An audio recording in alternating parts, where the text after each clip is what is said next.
Today, I'm making meatloaf. Simple recipe, so pay attention. Start off with 85 to 90% beef. Another thing you need to know about meatloaf is even though it's one of those things we're going to get our hands in there and really muck about, don't over muck about. And the reason being is because it's going to make it tough. I've got 1 pound in here.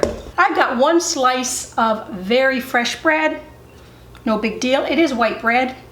To that I'm going to add 1/3 cup of water. But why was it white, Karen? Because it was milk. Okay, so I'm going to add 1/3 cup of milk to that. I'm going to let that soak for a little bit while I'm putting in the spices to the meat.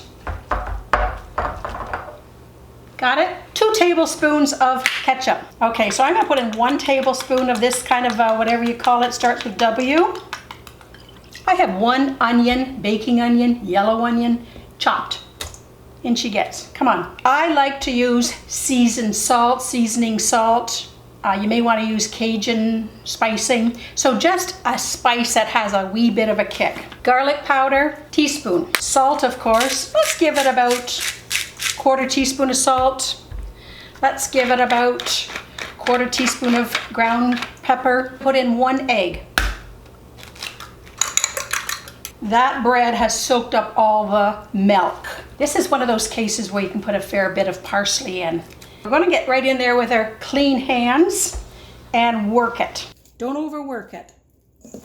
Just enough that it's all blended together. Now we're just going to put the meat mixture inside a loaf pan. I like to line my loaf pan with parchment paper. That way it's easy just to pull up when it's cooked. Drop her in. Super.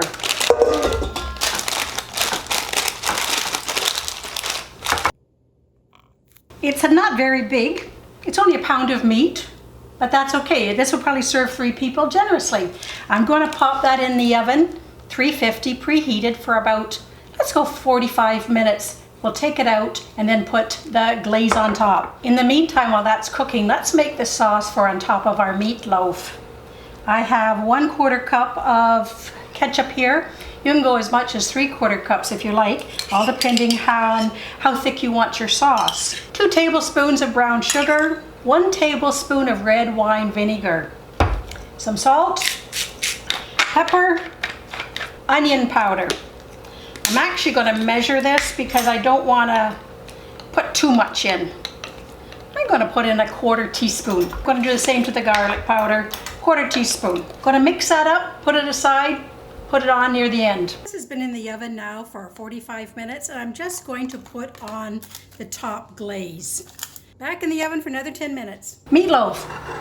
Beautiful little glaze there, don't you think? Let's cut her open and see what she looks like inside. That meatloaf is incredibly moist and that bread makes it moist. Sure, you could use panko breadcrumbs. And there you have it. Meatloaf. May not be the prettiest meatloaf you ever saw, but it sure is going to be the tastiest. Ciao for now.